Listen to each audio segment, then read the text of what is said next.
एक लंबे समय पहले रामराजू नामक एक दूध व्यापारी रहता था। वो सूर्योदय से पहले ही उठकर उसके पास मौजूद भैंसों को घास देता था और उसके बाद उनको पीने के लिए पानी भी देता था। रामराजू की पत्नी सीता उन पशुओं को नहलाती थी। ऐसे वो दोनों एक दूसरे की सहायता करते थे। उसके बाद वो दोनों भैंसों का दूध निचोड़कर उस सारे दूध को एक बड़ी दूध के डिब्बे में भरते थे। उस दूध को शहर ले जाकर बेचता था रामराज।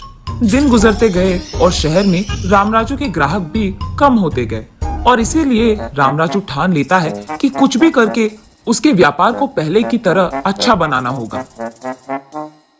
अगले दिन भी वो दूध निचोड़कर शहर पहुंचता है, लेकिन उस दिन कुछ ही ग्राहक उसके पास दूध खरीदते हैं। ये देख रामराजू बहुत निराश होता है, क्योंकि उसके पास आधा दूध वैसे का वैसे ही रह गया और क्योंकि उसको वो दूध बेचना था, वो फैसला करता है कि कम से कम वो पड़ोसी गांव जाकर उस दूध को बेच दे। रास्ते में थकान के कारण वो उस पड़ोसी गांव के पास मौजूद एक पेड़ के नीचे आराम करने लगता है। ठीक वही गधों के साथ आया हनुमैया भी आराम कर रहा था। वो रामराज को देख, कौन है आप, किस गांव से हो और किस काम के लिए आए हो यहाँ, ऐसे एक के बाद एक प्रश्न पूछते ही रहता है। मैं एक दूध का व्यापारी हूँ, मैंने सोचा यहाँ दूध बेचूंगा, इसीलिए आया। थकान के कारण आराम करने के लिए इस पेड़ के नीचे बैठा हूँ बस। ऐसा क्या? लेकिन इस गांव में सबके पास पशुएं तो है, शायद आपसे दूध कोई नहीं खरीदेगा। अरे रे, हाँ क्या? तो आज ये सारा दूध व्यर्थ हो जाएगा क्या?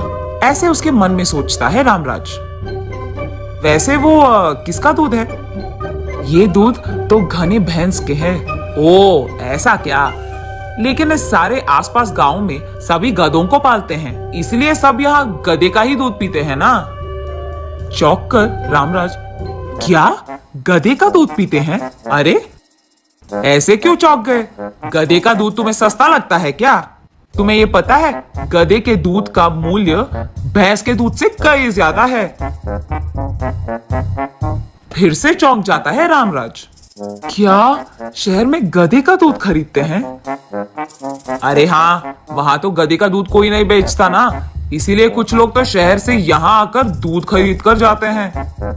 अगर जो ये आदमी कह रहा है वो सच है, तो मेरा व्यापार वापस अच्छा हो जाएगा। ये सोचकर ठीक है, तुम्हारे पास कितने गधे हैं? ऐसे पूछता है।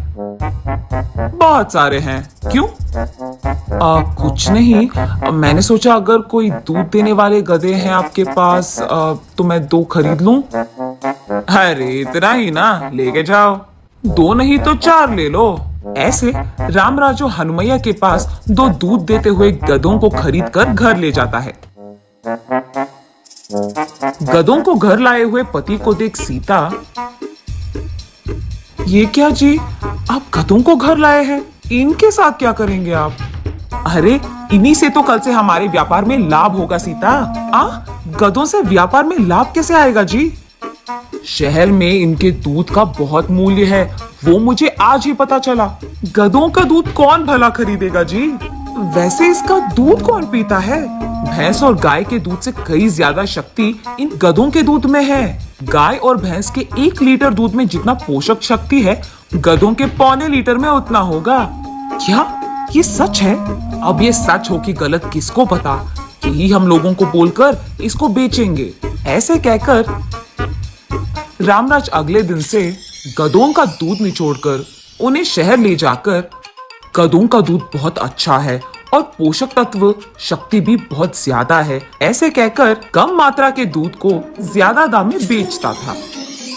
ऐसे कुछ ही दिनों में रामराज के व्यापार में लाभ आने लगता है।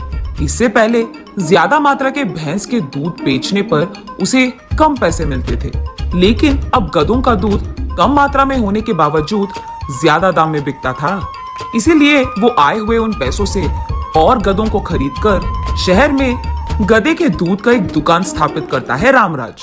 कुछ ही दिनों में उसका व्यापार बहुत अच्छा चलने लगता है और ऐसे ही रामराज का जायदाद भी बढ़ने लगता है। रामराज की बुद्धि देख उसकी पत्नी सीता बहुत खुश होती है।